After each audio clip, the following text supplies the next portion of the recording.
Of course.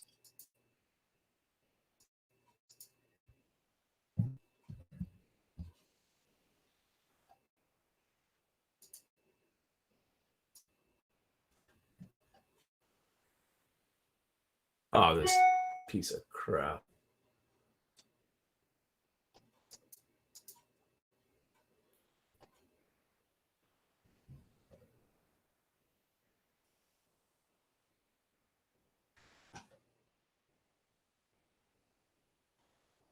Well, it won't show it won't show.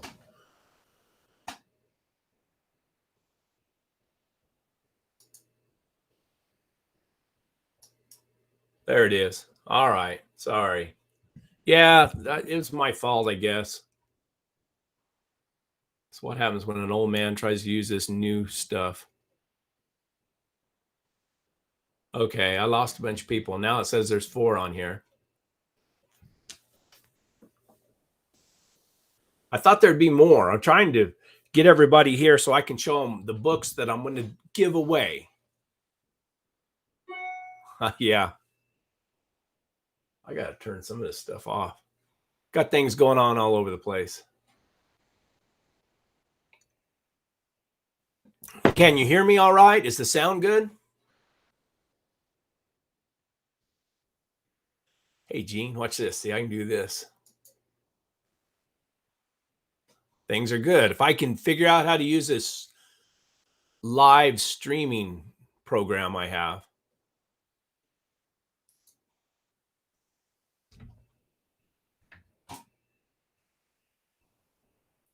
Only have 2 people in here. David Nichols. There's David. How are you? Hello from Southern California.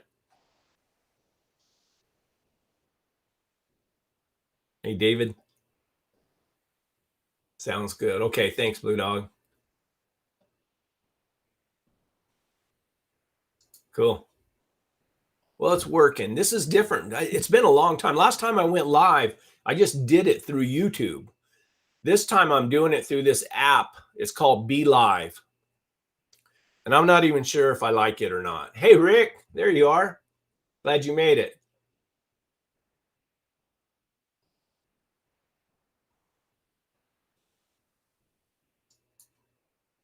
And I mean, it does a lot of different things. It's, you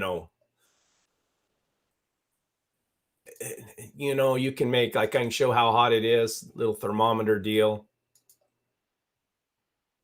How many days I've been in quarantine, which I haven't been in quarantine. Sticky nose, countdown. I can even make it snow in southern New Mexico in August. Chris Benz. Hey, hi from Maine. Let me put that up there.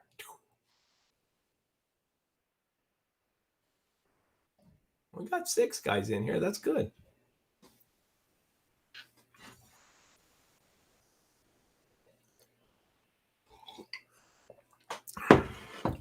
Just wait for just a little while, see if anybody else shows up. Rick Owens is probably here, but he's watching it on a TV in his big old man cave. And he doesn't have access to be able to chat. So there's probably other people that are doing that also.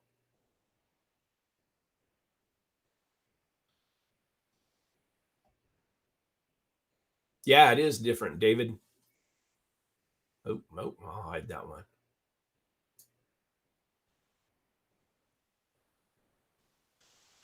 On the features are cool. Yeah. I mean, I did have it set up where I had my little my little logo deal on the mule and everything, but I guess because I haven't used it in so long, they kind of purged all that.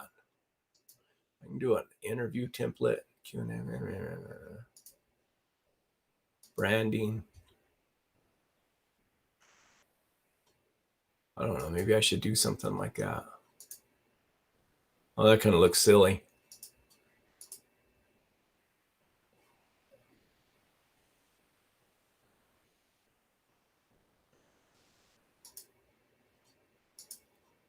Huh. There you go. Looks like I'm in a forest. I think I'll just do none. I kind of like that. All right, we got 10 guys in here. I planned at one time, I planned on going live more often.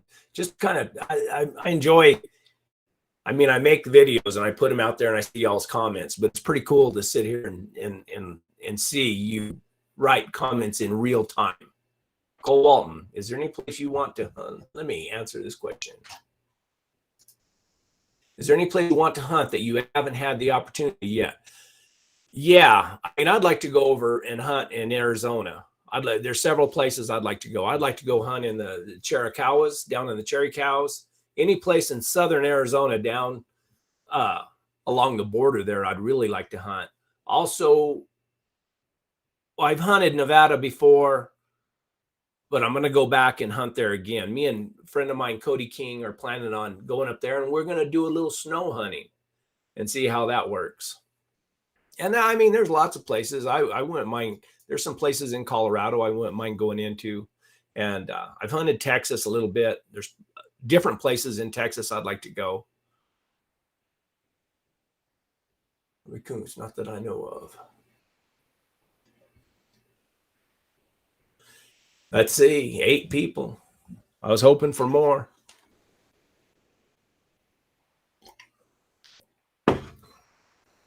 There's Gene Roberts, David Nichols, Rick Owens. If you're watching this and you don't have access to the chat, shoot me an email so I see that you're here, just out of curiosity.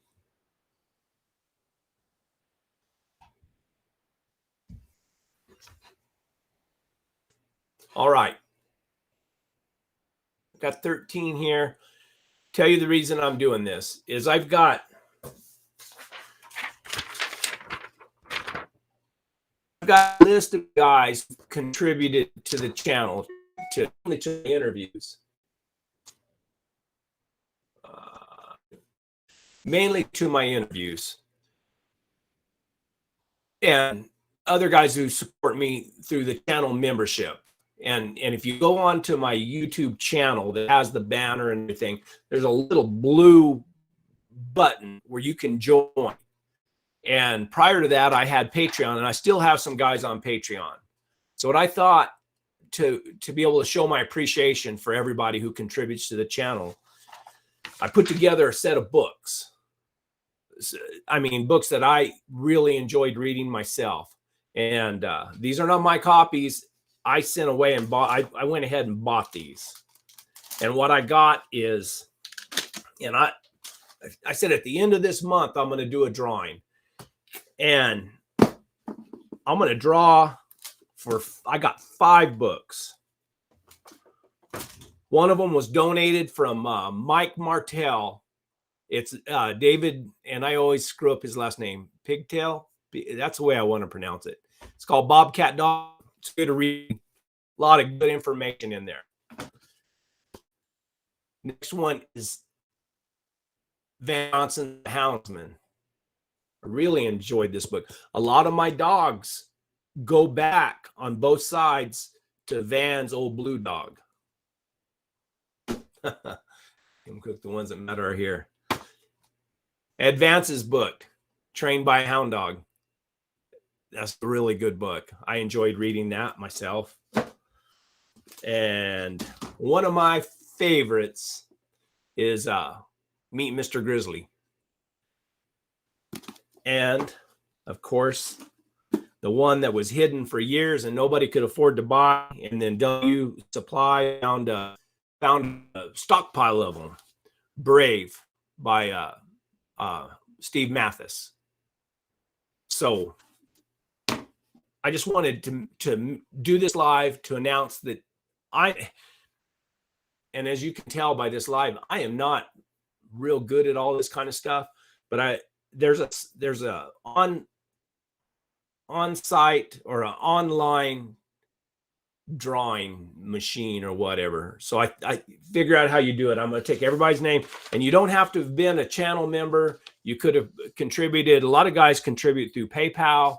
They also contribute through, man, I had guys send me I had a guy send me a bunch of gas cards to buy gas at the service stations to be able to get up and down the road. And I used a lot of them. I went up to I had not a very good trip.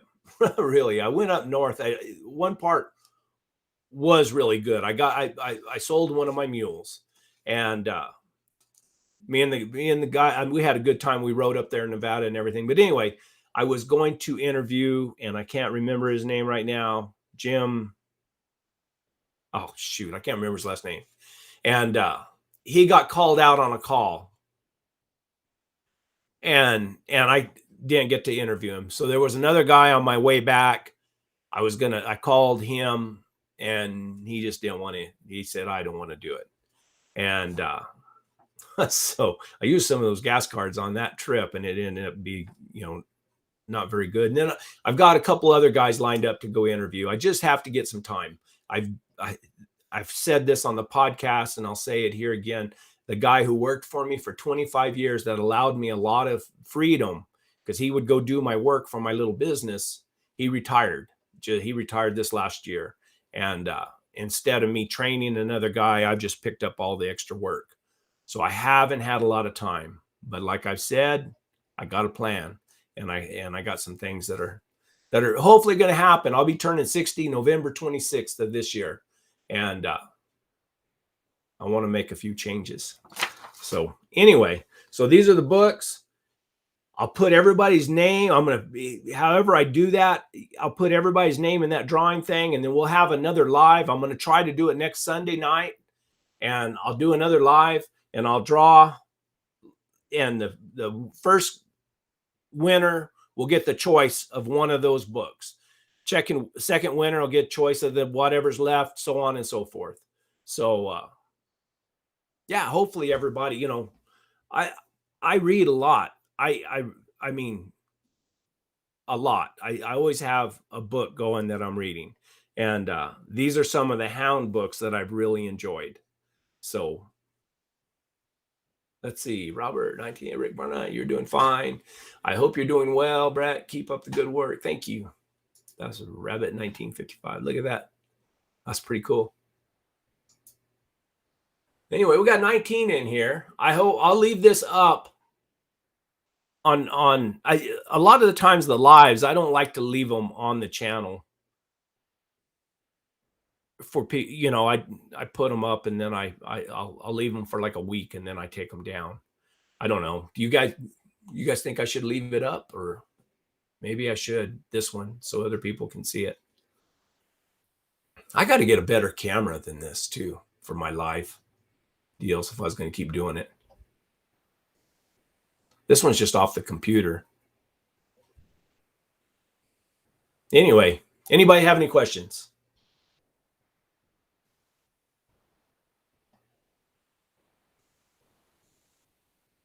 Hey, give me a thumbs up. I forgot you can do thumbs up on these too. I found out something, that those thumbs up are real important to YouTube. They give you, I guess, it's a signal to YouTube that people actually like your video. So that's cool.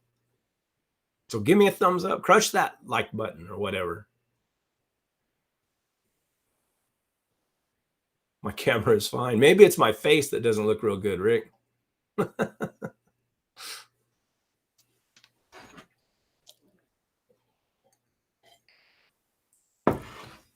Man, it's been a long, hot summer. It seems like this year. I've been all over the place. I've worked from Colorado to Texas to all over the place. Hey, there's Josh. Who you plan on interviewing next? Tim, I am going to Southern Arizona to talk to John Klump. Mark Webb, you and Mountain Music sure have me wanting to get a mule. Do you see that video? Let's see. I'll put this up, Mark. How long before lion season opens there? Smash it for Brad. Hey, Joel, lion season's open year round here. The problem we have is it's just so hot this time of year. It's hard to get anything done. I mean, even like this morning, I had the hounds out. Oh, I was out there by, I think, 5:30 or so, right before daylight, and just exercising them. And by 8 o'clock, 8:30, they were hot. let's see. Hey Brett, how many lions can you take? You can take 2 lions a year, Rabbit. And I mean, you get one, then you can go back and you can get another tag. And that's you know, it's been kind of hard for me anyway, but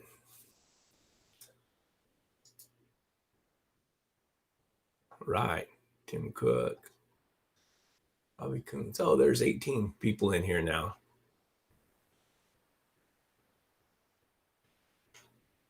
Yeah, but I mean, these are some of the guys that have just contributed without joining the channel. It's Robert Abbott, Rob Alicio, Tom. Now I'm going to screw up these names too. Tom Ailing, Rick Barnett,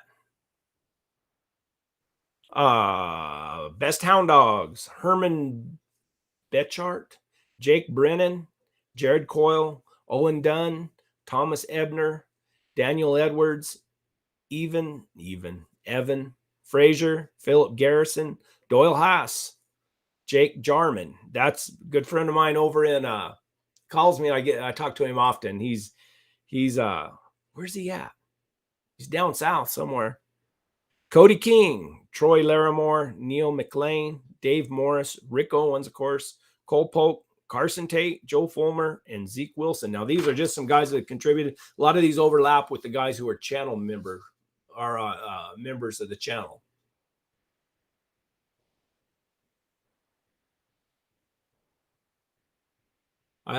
Thanks, Joel. See, there's Joe. Thanks, Rob. Rick, man, I got way behind here. Can you train dogs year round? Yes, Blue Dog. You can get your dogs out year round because it's lion season year round. You can't hunt. The problem is, one thing you can't do is you can't hunt after dark. I mean, you have to hunt during daylight hours.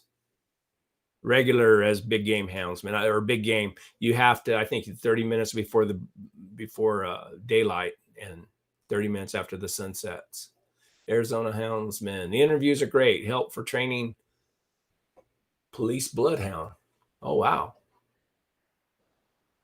You know, I took a pup to a guy up in Colorado who has that trained I think he trained police dogs, bloodhounds, and also drug detection dogs. Can you explain the Amazon link page? How does that work? Oh, okay. I keep forgetting I can show this. Hey, a cool picture of you on that great horse. I have an Amazon store, and if I could figure out, I could share a link. Let me see if I can do that. And I just put stuff on there that I use. And if you go through that Amazon store and you buy one of those items, then I get a little kickback for it. But even if you access that store through the link I give you, and then you go on and buy something else, then I still get some credit for that because I brought you into Amazon and then you went on and bought something else. And I haven't done real well with that, but I don't push it either. I don't get on here and say, oh yeah, here, I use these wool blankets, or I do this, or I, buy this and push it. I don't. I've through the years of making videos, I've had a lot of guys ask me, oh, well, like my Jetboil or different things I've used. And so I decided I put that store together. So when somebody asks me, I can just give them that link. Does that make sense, Rob? Let me see if I can get that link. Let me see if I can do that without losing you guys again.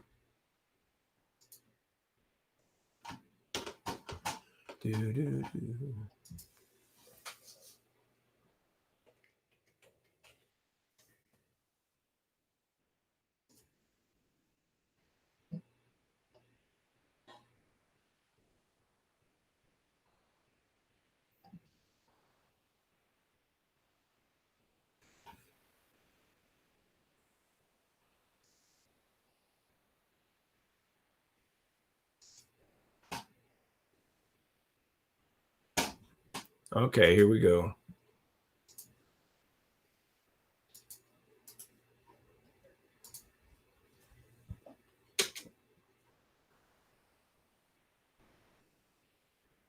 Did y'all get it? There it is.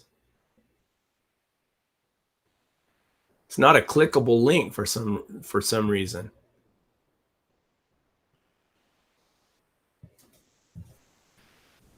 But anyway, if everything works out the way I have planned this coming year, I'm going to be able to hunt a lot more. I'll be able to do more of these interviews. And what I'd really like to do, and I probably said this for the last 2 years, is I'd like to spend more time packing. I'd like to pack into the wilderness areas, pack into some more remote areas. Got the link. Thanks. Good. Yeah. If you know, it's an easy way to help out the channel and see some of the stuff I use. I got all my interview stuff up there. I got my camera stuff that I use. I got my camping stuff, and I've got a bookshelf in there that a lot of the books that I've bought from Amazon. Got the link, copy and paste. I think that's what I did. It worked as a clickable. Oh, cool, Rob. Great. And I'll add some more stuff in there. I won't put anything in there that I don't use, and I won't ever share anything or put anything on anywhere that I don't think is good. I've had, since I've got my channel has grown some and I've got more subscribers, I've had companies approach me, like a flashlight company, and I don't know anything about the flashlight they're trying to give me, to share. And they said, well, we'll send you this flashlight or whatever, and you can show it and make a little video. And I guess I don't even know if I make money off of it or if they just give me the light. And then I had a hammock company get a hold of me that they wanted to meet us, to sponsor, through the hammock. And I don't even like to sleep in a hammock. It hurts my knees. And the one thing I probably screwed up on is I had a sunscreen company. I guess they seen me and they said that they'd send me some free sunscreen if I would. But but that's another one of those things where, sure, I use sunscreen all the time, but do I want to share it with a bunch of guys, the houndsmen or whatever, or mule guys? This is the sunscreen I use. I don't think it goes real good with the channel. So I didn't do that. I don't know. I have a hard time with that. And I have a hard time on the videos telling everybody, join my channel and it's just, I have a hard time with that. But all right, 25 guys there. Who's new? Who just got here? Any more questions?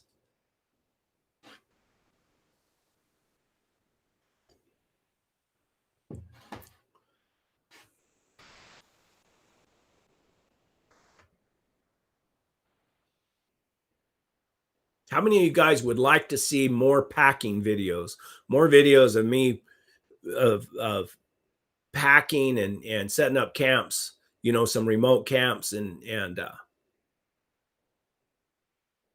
I talked to a guy that's a kind of a YouTube guru, and he kind of told me that I should emphasize that more. And I'm not sure if that's a good thing. Yep, Joel, non-residents can get a lion tag. There's Nevada Sparky. I don't know why it doesn't show the whole thing, but no. Yep, you can. I don't know it's pretty reasonable too, Joel. I don't think it's very expensive. Nevada Sparky. Mark Webb, I don't really know about your sunscreen. I don't think you'd be too interested in it. Unless you're like me, pigment impaired. That's why I wear those big old hats, and that's why I sport this big old beard. Is the less sun that shines on me, the better off I am.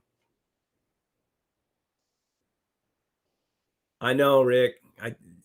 Yeah, one of these days I'll promote myself. There you go, Rob. That's what that guy kind of went through my videos and looked and said, "Hey, you need to do more of this," and I get so involved with the hounds. I mean, I really, this hunting in this desert I've been hunting out in just east of the house here. I mean, it's really, really been a challenge to say the least. Who let's see. Hold on. I'm getting questions here. I've started packing with the hounds and like to compare what I do and what others do. Is that, yeah, that's Rob.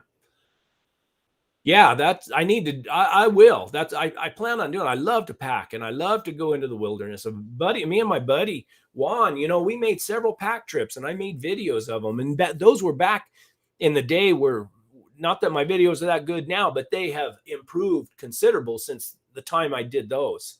And, man, he's been on like 3 pack trips in the last 6 months. And I haven't been able to go with him because I've been so busy.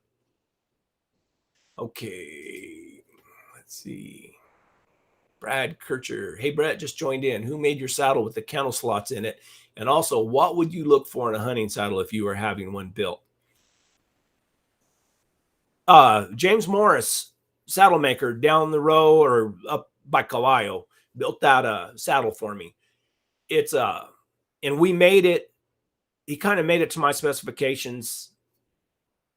I wanted it lighter than I've got a ton of roping saddles. When I was roping, I won like 14 saddles, something like that. And all of them are fairly heavy. Now this saddle, it has a rawhide tree in it. I guess you could rope out of it, but it wasn't built for that. It was built to be lighter. And I think for what we do, I think a lighter built saddle would be best. I mean, I've even toyed with the thought of getting one of those Australian saddles. I mean, I think you can get one of those that's weighing probably, 18, 20 pounds, something like that. And I mean, most of the time, all we're doing is putting on miles. We're not, unless if you're packing, you got a mule that kind of sets back on the rope, you might need something with a little stronger horn. Or if if you're dragging logs to your camp so you can build a fire, build a, saddle rack or something, then, it'd be nice to have, you still need a rawhide tree with a good horn, so you can drag stuff. But for the most part, something a little lighter duty. You're not going to be out there roping no, 1,500-pound bulls. You just need something that'll hold up and be light, make it easy. I mean, you're putting on those miles and riding up and down those steep hills. It's hard on your animal. And I think the more weight you can save, the better off you'll be.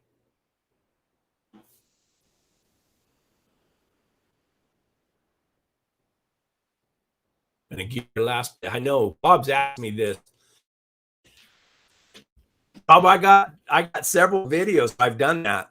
I mean, I've got one that is edited. It's like my old hunting truck, broke down this last year, and it's not worth fixing. And I did a video just before it broke down of me cleaning that truck out and taking everything that I use out of it. I'll post it one of these days. It's just not my favorite video. It's kind of embarrassing to think of, to see how much stuff I carried in that truck. It's amazing, really. Let's see. I really like the chase and tree the best. I am having back trouble now, so I rely on your videos. Thanks so much. And I have some chases. I have some trailing. The trees have kind of eluded me. This stream had, I'll tell you a story. There's a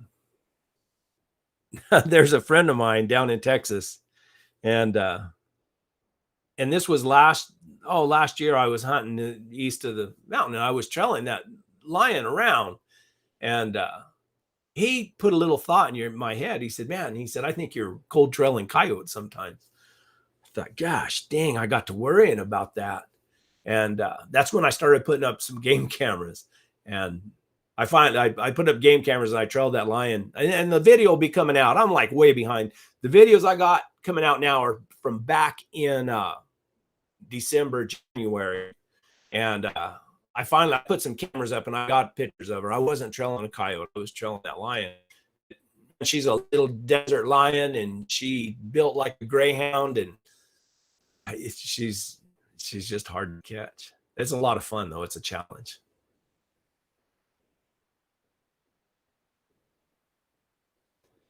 Glad to have you join in, Kevin. Where's Kevin?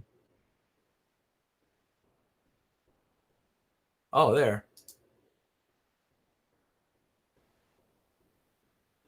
Well, welcome, Kevin. I haven't done this very often. I've probably done what, 5 lives, maybe a couple more than that, but I'm not real good at it. I'm still learning. It'd be cool to have. What would really be cool is, in my interviews for W Supply and for the podcast, and then the ones I put on my YouTube channel and everything, I've kind of specialized in talking to these older lion hunters, or older men. But it'd be fun, and I don't know if it'd be capable, if it would work, but it'd be fun if we could do a live with and interview some of these younger guys that are hunting, different guys here and there. That would be real interesting, because the old guys, you can't get them. You're not going to get them on the internet. They don't even know what the internet is, hardly. But the young guys, you could get them if this internet connection of mine would work. I did that with Rob one time. I brought him on live here, and there was such a delay that I don't know, probably something I did. It was all screwed up. Kevin, hunted a couple times with Henry McIntyre. Really enjoy your videos. Wow. Thank you. Boy, I never got to, I met Henry a couple times and never got to hunt with him, but it's cool that you got to. He was one of a kind. I've talked to quite a few guys who have hunted with him, and boy, he lived and breathed it. That's a fact. He loved his hounds and loved to hunt those lions. Got a hurricane. The very last public hunting land in my country was leased last week.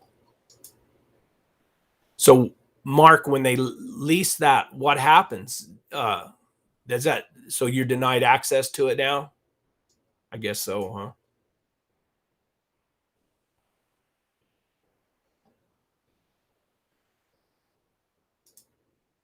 Tried to, Rob. He turned me down. I was on my way back from Nevada. I was right there next to his house, and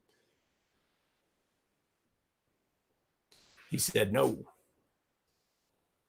Yeah, I'd do Mike, but it'd be real short, Josh. I don't know how long I could put up with him.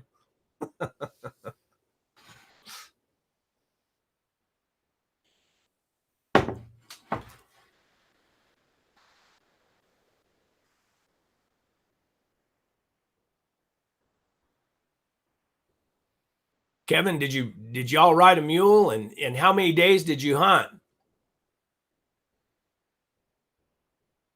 There's Ethan Smith.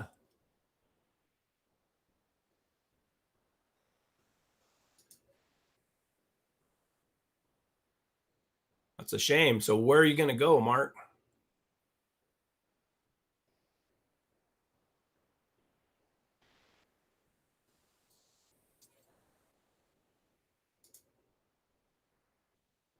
Hey, Ethan.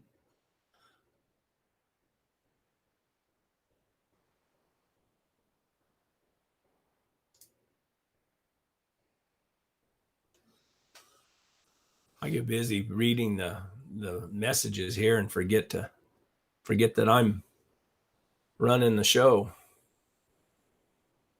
5 days first time. How long when did you catch a lion, Kevin?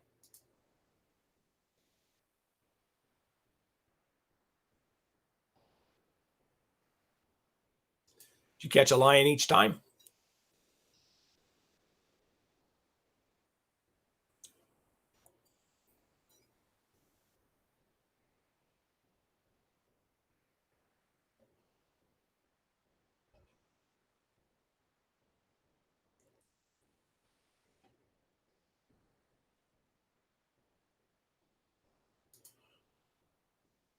I would like to. I don't know the Derringers at all. I've never talked to them.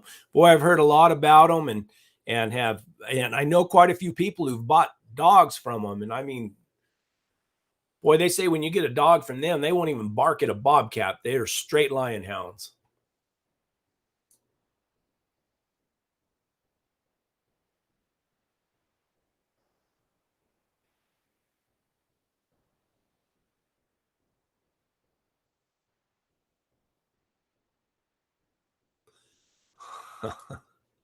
That's who I'm going to interview. Benny Griffith is going to go with me, and we're going to go down there and talk to Johnny Clump. I've spent a little time around him. We go to a lion hunters kind of rendezvous deal there on the Blue in Arizona every year, and I get to talk to him. And I tell you what, now that he's a character. I'm really looking forward to that.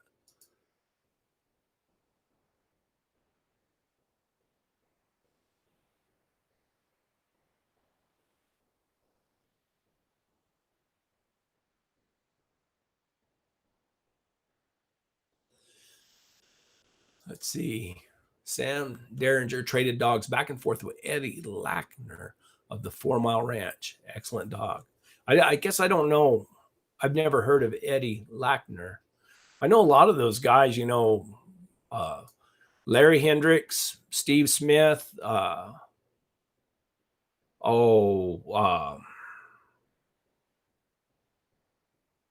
I don't know, a bunch of them. They all traded dogs back and forth, and then over into New Mexico, with Terrell Shelley and everybody.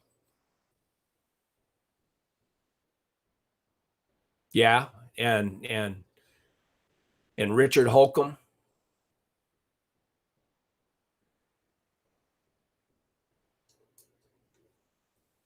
Yeah, those are all those great old time dry ground lion hunters.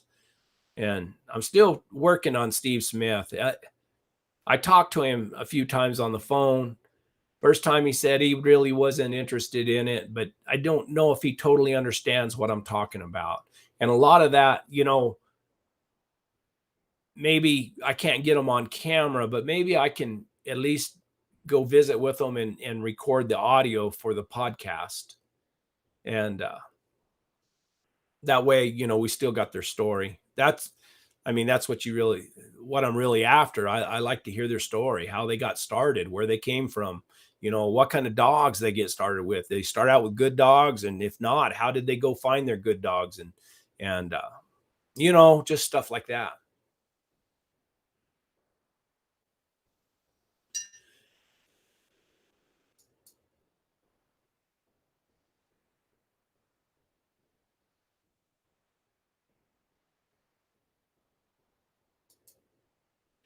Henry told me he killed about 30 lions a year. I think that varied, over time. I heard that in his lifetime, he killed 349 lions.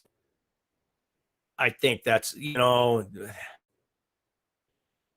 who knows how they keep track. I've heard of some guys up north that have killed over, 600, but to be able to catch over a lifetime over 300 lions in the conditions where he hunted.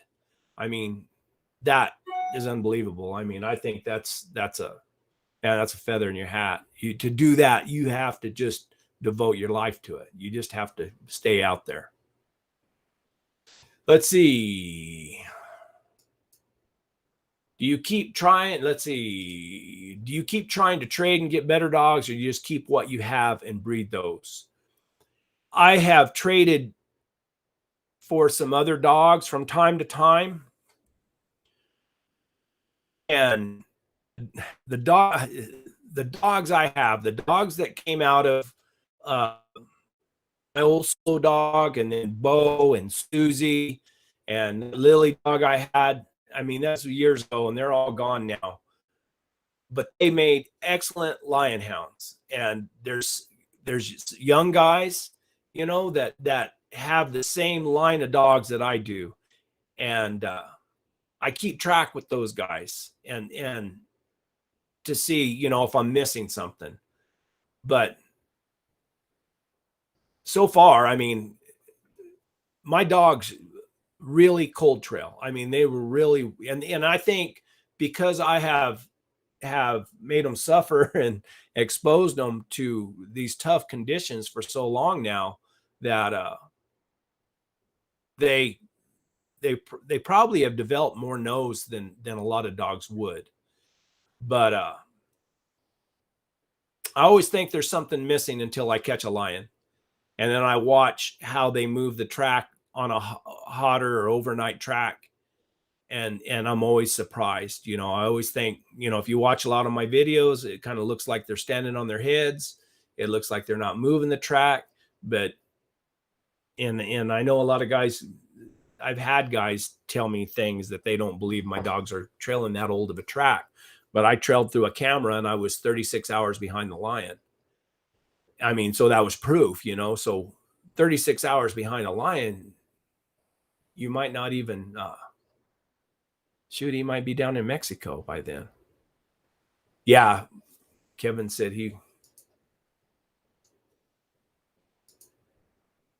was tough. I remember the first time I went to see him was in the early 80s. We're talking about Henry McIntyre. First time I went to see him, he had lions in cages out there behind by his house. And he had a big old Tom lion in a little old cage that was probably, well, he had a 4x8 piece of plywood on top of the cage with a cinder block stuck on top of it, keeping that lion in there. I was totally fascinated. This was about 1983, and I wanted to hunt lions so bad that it, you know, I could taste it, but I just, you know, I had no way to learn. I wasn't raised in a houndsman family. Nobody hunted, you know, like that. I read a book when I was young and became real fascinated with it. I had a subscription to Full Cry, and that was about as close as I got to it, you know, and reading everything I could get. And kept trying to find hounds, you know, and that's when I went down there and seen Henry, and he didn't have a hound he would sell me. I went and seen Ross Johnson. He didn't have a hound he would sell me. I went and seen Mike Rood. He didn't have a hound that would sell me, or he would sell me. So then I got, you know, I read that book, When the Dogs Bark Treed, and I'd always had Airedales. And that was kind of the way I, you know, discovered hunting. You could hunt bears and lions with dogs. And so I had a bunch of those Airedales, and I used to take them to the hills all the time, follow them around, and needless to say, I didn't. They could catch something, but they wouldn't cold trail in the dirt. There's Garland Turner. YouTube has the monsoon rain events the last few weeks in the Southwest helped or hindered your hunting. Let me see if I can show this. It won't all show up.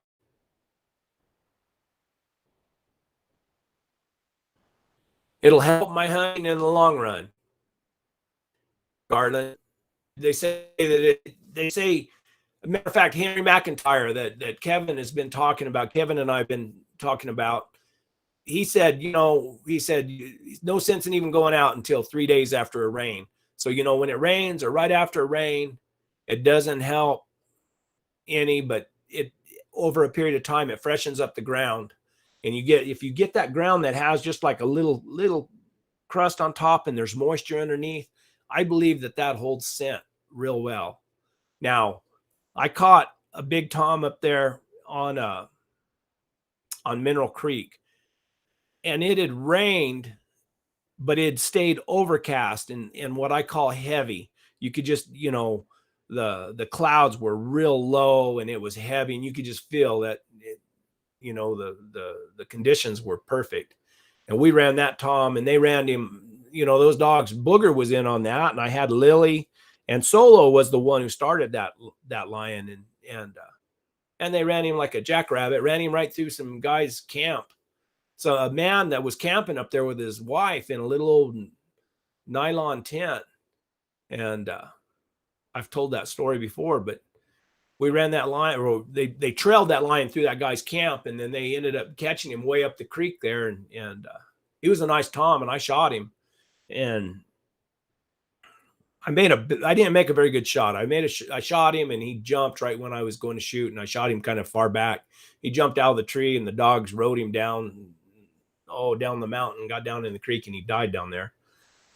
But that guy came out later on and told me, said, "Were those your dogs that came through my camp this morning barking?" And I said, "Yes, sir, they were." And he said, "Wow." He said, "They went right next to my tent." And I said, "You know what went through there before these dogs did?" He said, "No, what was that?" And I showed him that big old Tom lion. He said, "Goodness gracious, don't show my wife that. She'll never come up here to camp again." But I swear that lion, sometime in the night, walked right by that guy's nylon tent, because my dogs weren't 10 feet from it when they trailed through there. Okay, let's see. Chuck Miller, Travis Stodgehill is another great lion and bear hunter out of Pine, Arizona. I've heard that name, Chuck. I don't know where, but yeah, I've heard that before. Let's see. Kevin had a big pot. He cooked down the lion and fed them to his dogs. Yeah, I fed some lion to my hounds.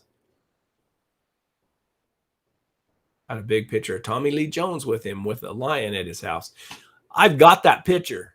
Let me see if I can find that for you.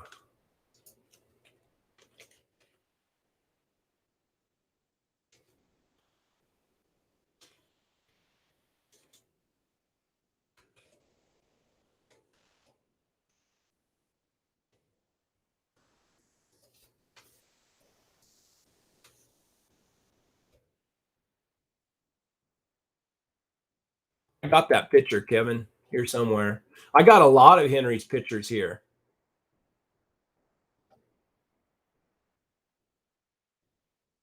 I went by and seen after Henry passed, I went by there and his wife was there in the place up, and I went inside and got to see all his picture, a lot of his pictures, and I copied them, and I got to talk to her a little bit, and then I made a little video about Henry.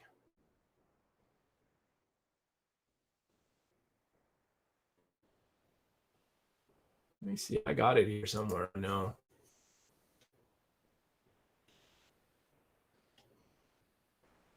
See if I can figure out how to share it.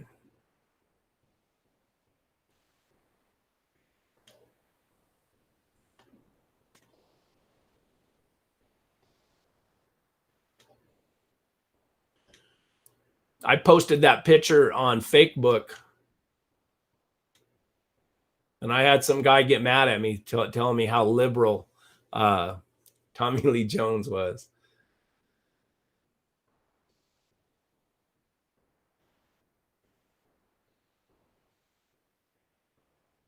I'll try to find it, Kevin, if y'all be patient with me here.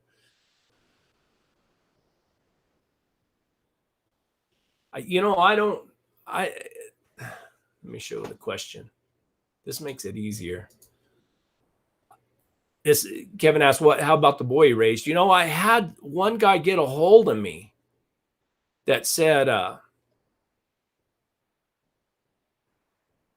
think he was, I think Henry raised him. I'm not sure. I can't remember right now. Okay, Mark, thank you for coming by. Appreciate it.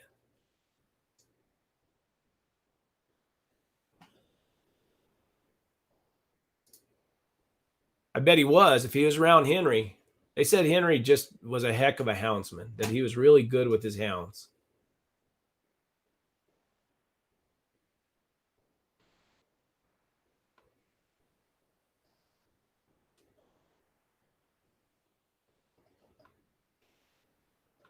Still looking, Kevin. I'll find it.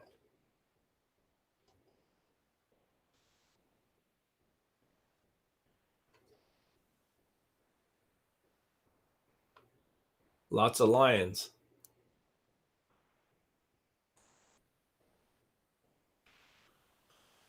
There we go.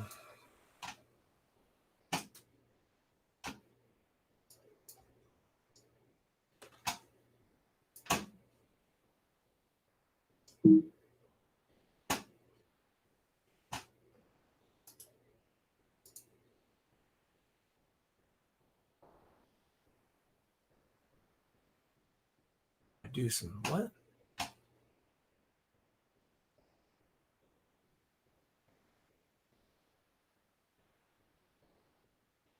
Okay.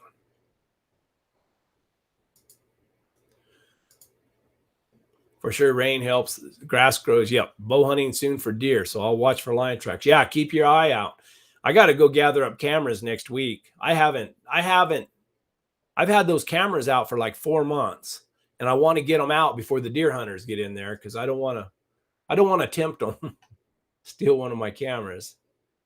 Did you do some type of traffic study work at one time? What do you mean, Chuck? Traffic study? I guess I don't quite understand. Not that I know of, anyway.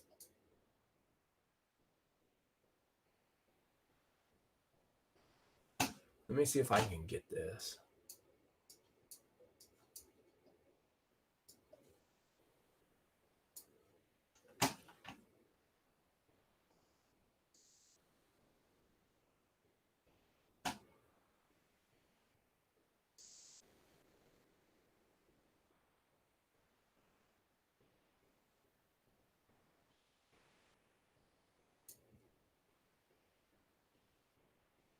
Oh, Chrome doesn't have permission to capture your screen. Follow these steps.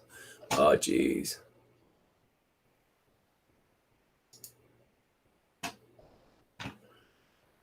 Jeez. I used to be able to upload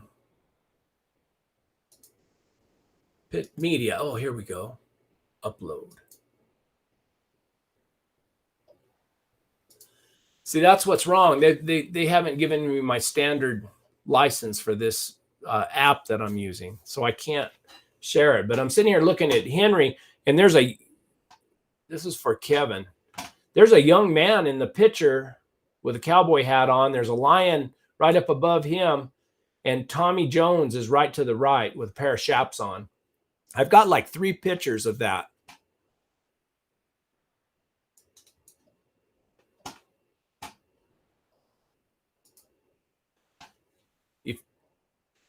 If you give me, Kevin, send me an email if you can. This is my email address.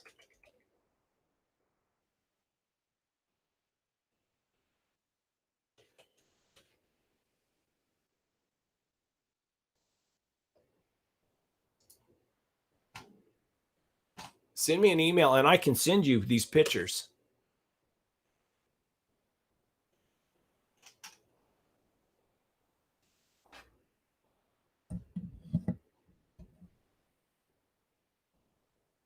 I might be able, I can probably send you the whole set of Henry's pictures.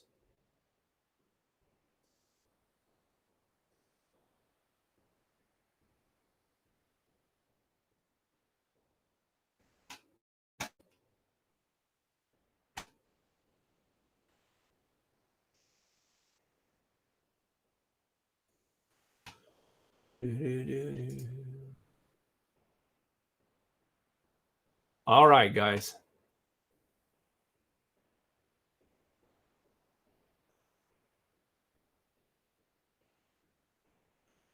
Yeah, I got to get this fixed. I'm going to get a better streaming software because this is a little hard. Yeah, Kevin, I might have to send them through I'll try to send them just through email, but if I have to, I'll put a file together and give you a link to a Dropbox, and then you can just hit it and it'll download those pictures. Might even be a picture of you in there if you hunted with him and killed a lion.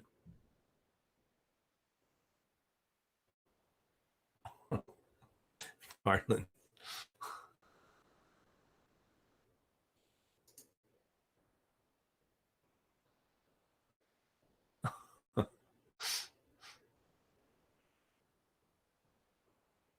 Oh, that would be great. Yeah, please do. I have a website that I paid a guy to build, and we haven't finished it yet. And it's not his fault. It's because I haven't been able to follow through with everything that I'm supposed to give him. And we're supposed to have part of it, with all the pictures of all that I've acquired, of the Lee brothers and Henry McIntyre. And then I've got some from Tommy White and Mike Leonard. Who else have I interviewed? A lot of those guys. And I got a whole bunch of those pictures, and I'd like to get it up on the website so it'd be available for everyone. Let's see, Ethan Smith. If it's all right, I'm going to see if I could try that too, because I'd like to see them pictures too. Yeah, anybody, send me an email, and I'll try to put together a deal and send you all these pictures. Let's see here.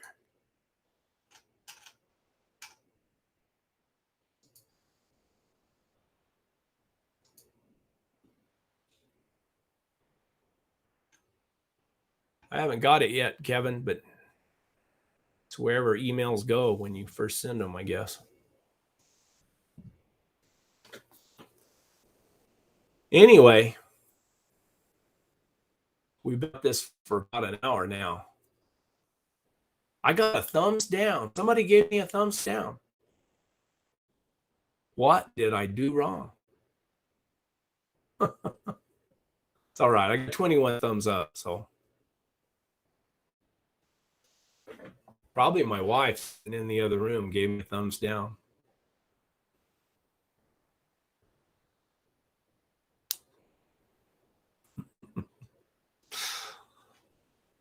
All right, guys. So tune in. I think it'll be next Sunday. I'll try to do it live. I'll try to figure this deal out where I can do the drawing live.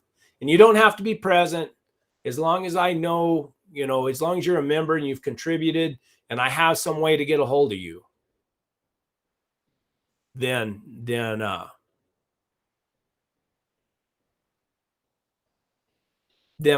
you'll be able to get the book, whatever.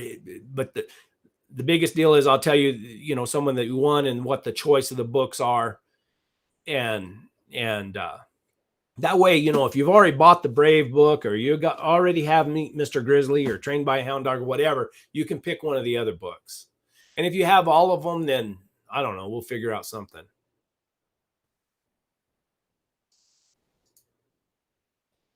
In Marshall, West Virginia, I'm getting along fine. Thank you. I like this little deal because it puts things in I'm not just answering questions without everybody else seeing what the question was, and I don't have to repeat it.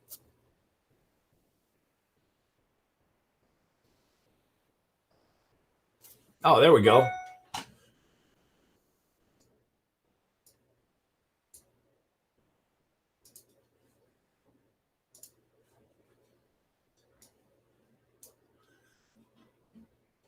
See if that works for you, Kevin. It's a raw picture, so I don't know. I just sent it.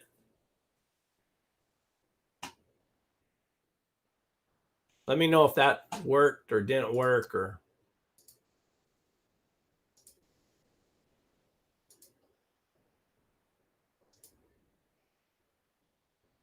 Anyway, guys, it's been fun. Thank you for everybody. We're going to try to make some better things happen this year. More mule riding, more long rides, more long trips, some packing trips. Try to, like I say every year, try to get out of some of this desert and get into some better country. So send me an email. Everybody, that chat should be available. What does that mean? That chat should be. Okay, there's Rob too. Okay, Rob. Send me an email. I can get you those pictures out. That'd be good. Then that way, and that's something else that I need to do. They tell everybody they should do that. Because you should get an email list. You should acquire an email list.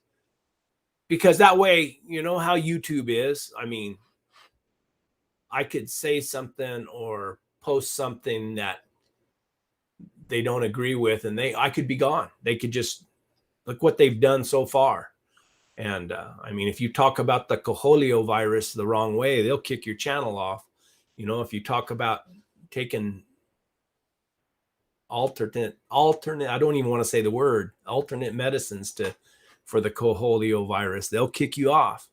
So, I mean, there's no telling where this political correctness is going to lead to. And so at least if I had the people's email addresses, we could stay in touch if we need to. Uh-oh, Rick, who is the thumbs down towards? You know, though, I do get, Rick said, I don't think the thumbs down was towards you. I get 1 or 2 thumbs down on just about every video. And sometimes it's like, I know I might put up a 20-minute video and they didn't have time to watch the video, and yet I get that thumbs down right away.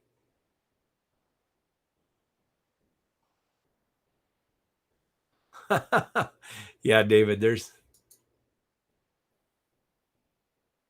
haters are everywhere. That's a fact. I've been making these videos for a long time now, since 2013, I guess.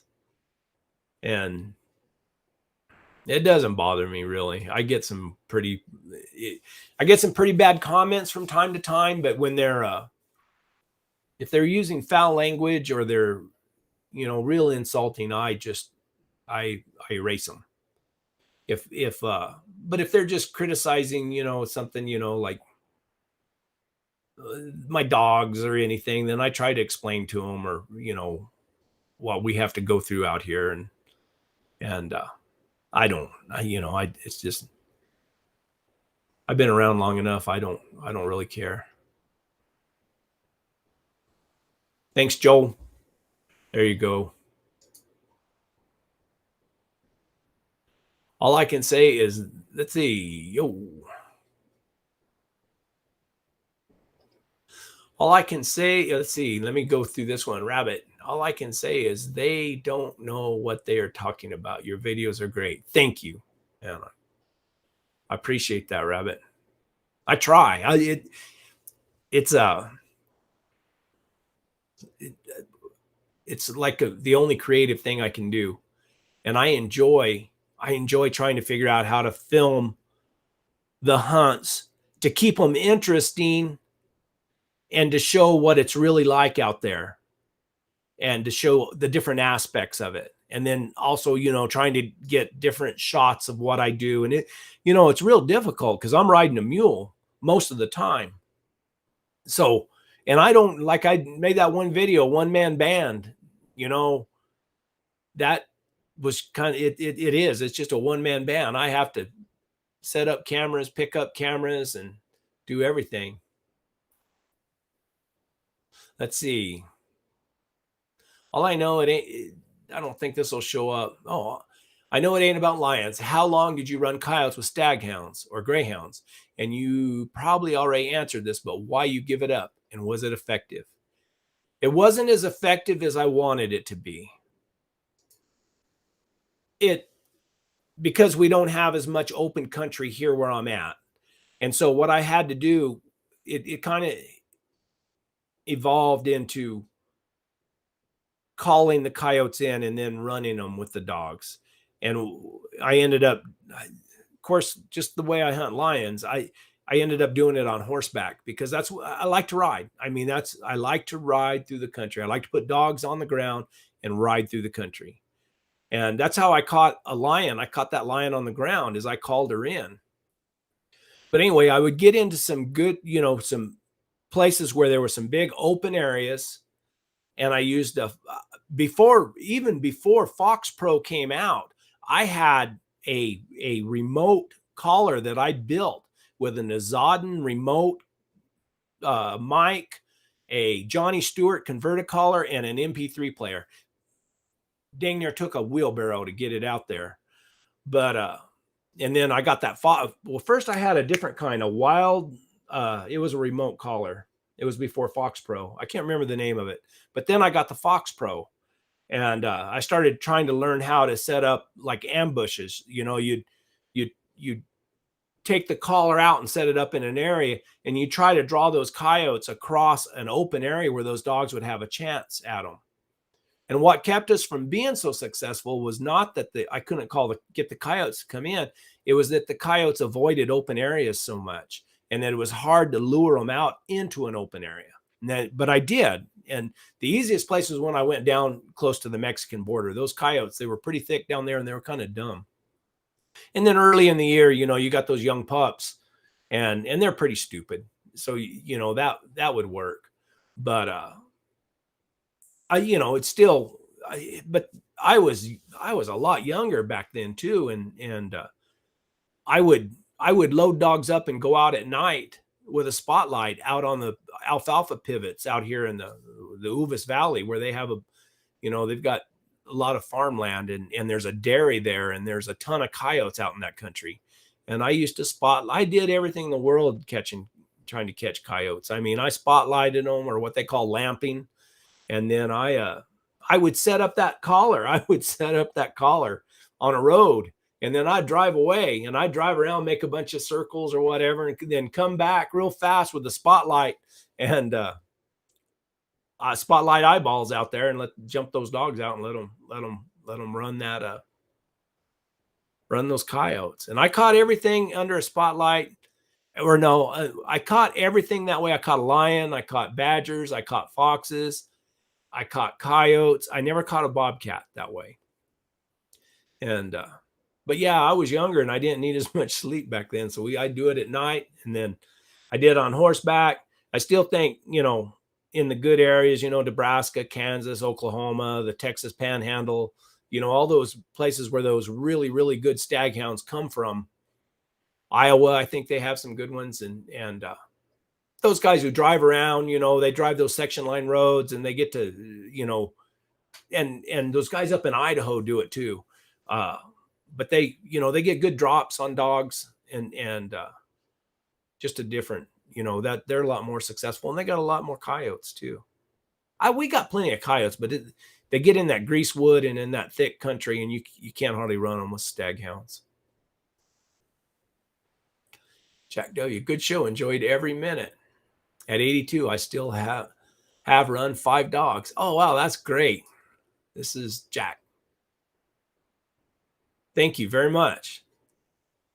Stay after it. Boy, it's guys like you that I'll be turning 60 in November, and I want to be able to do it till I'm 82, at least, maybe longer.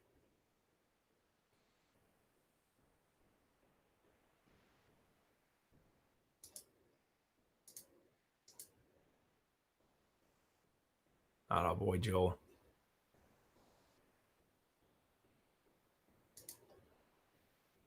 All right.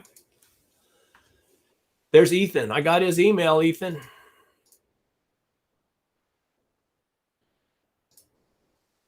I got Rob's.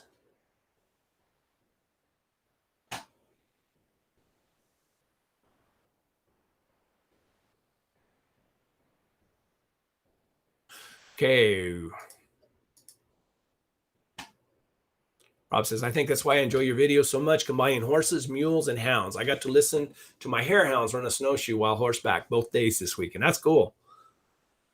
You say your hare hounds, are they beagles?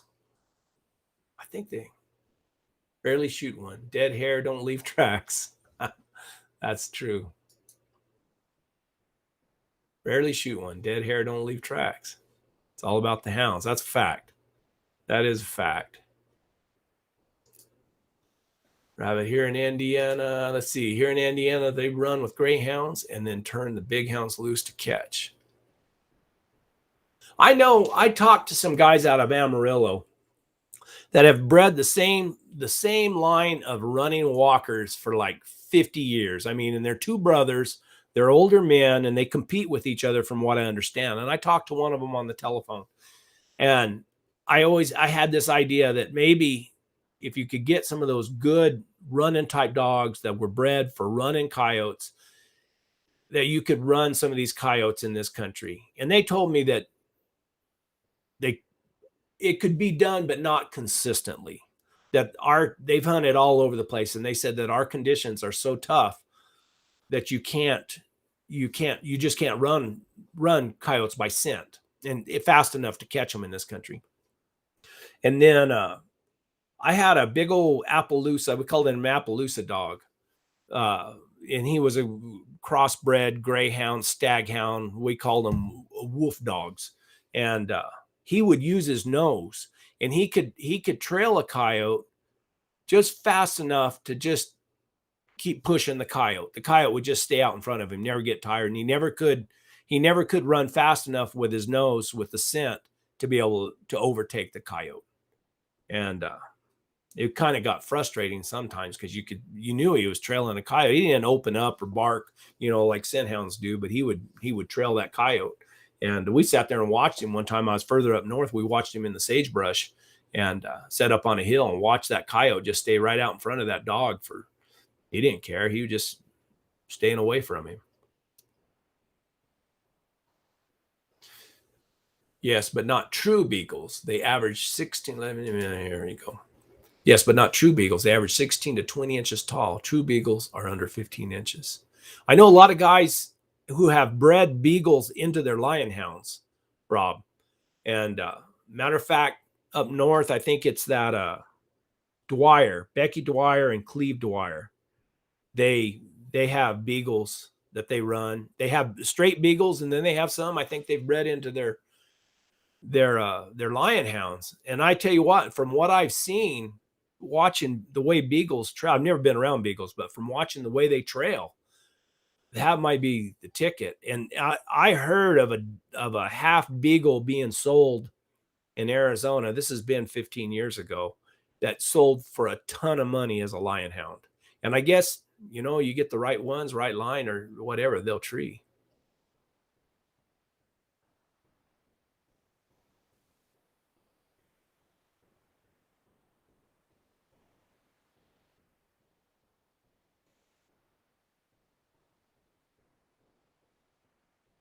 And I'm reading everybody's posts. Everybody's talking to each other.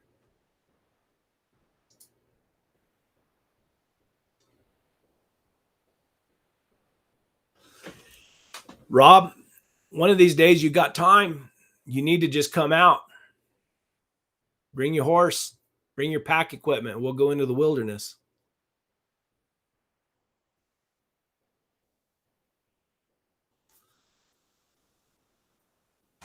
Hopefully, if everything works out the way my plan is, I'll have time to do that.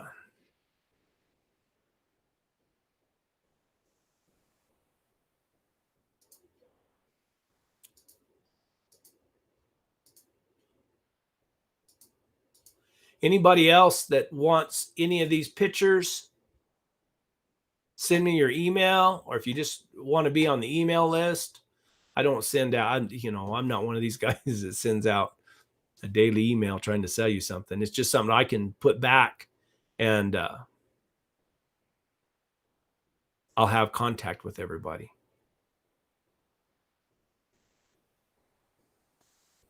That's good, Rob.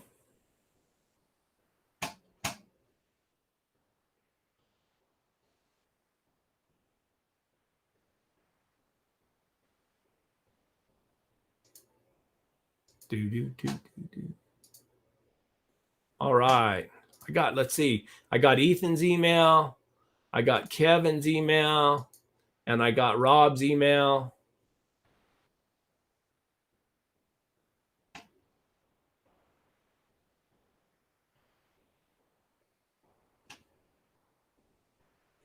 All right, guys. I got to go. Whoop. Speaking of staghounds, did you ever...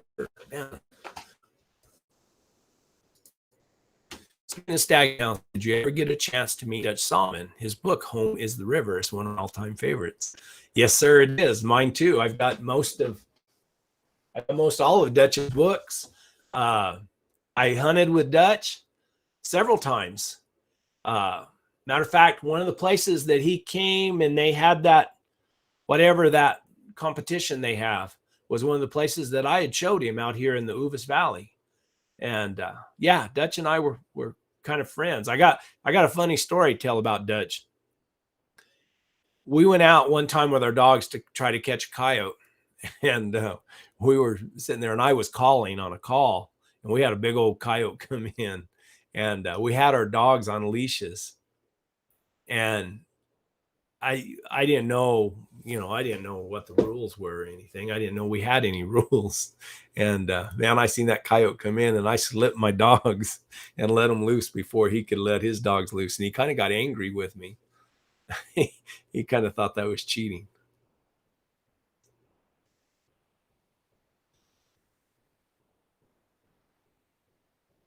I'm Blue Dog trying to send an email, but can't figure it out.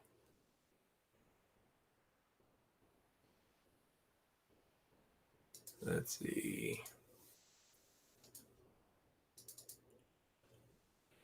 Here's my email again.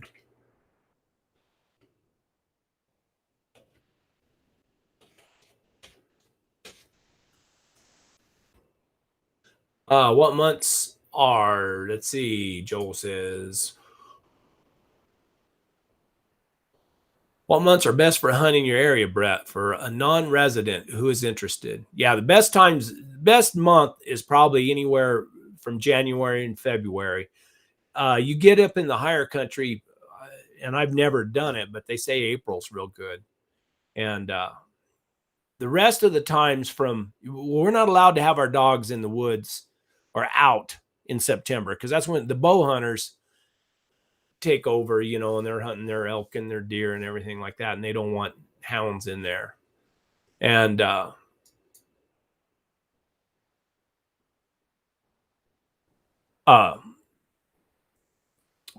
then after that, you have to contend with the rifle hunters, so what they'll have is they'll have a hunt that starts on a Saturday and runs through until like a Wednesday or Thursday or Wednesday. And so you got Thursday and Friday to get out in the good country. Now, some of this other country, I hunt it all the time, but it's not the best. And I try to avoid the deer hunters best I can. I just don't, I don't want to take a chance of some yahoo shooting a dog.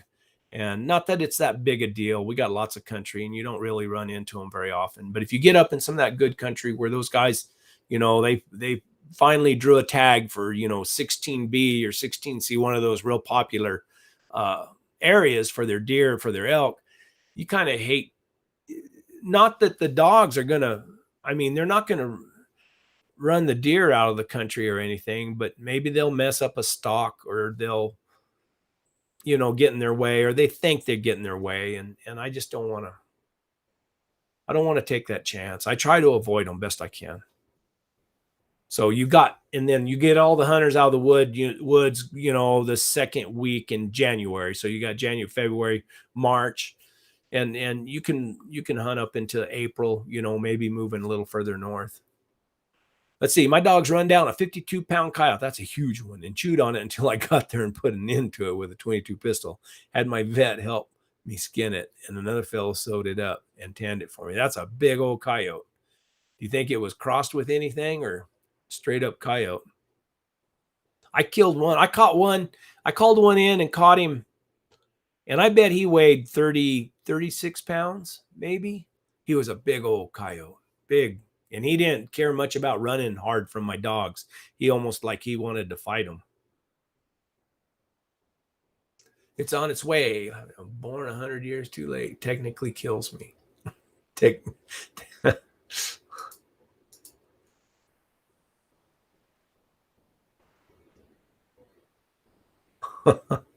Okay.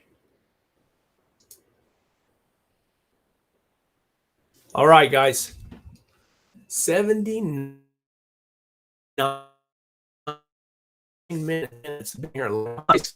Comments and any last minute questions or anything, any suggestions that you want to see. I know Rob tells me a gear, and I'm going to do a gear thing, and I'll try to do it better than what I've done in the past. But if there's anything else before this year starts, what you want to see, I'm going to do more packing videos.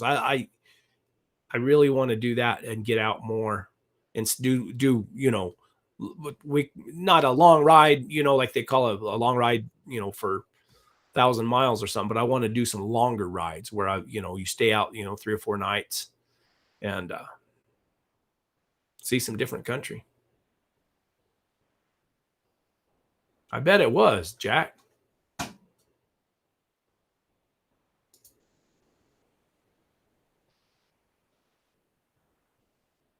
£52 coyote. That's a big one.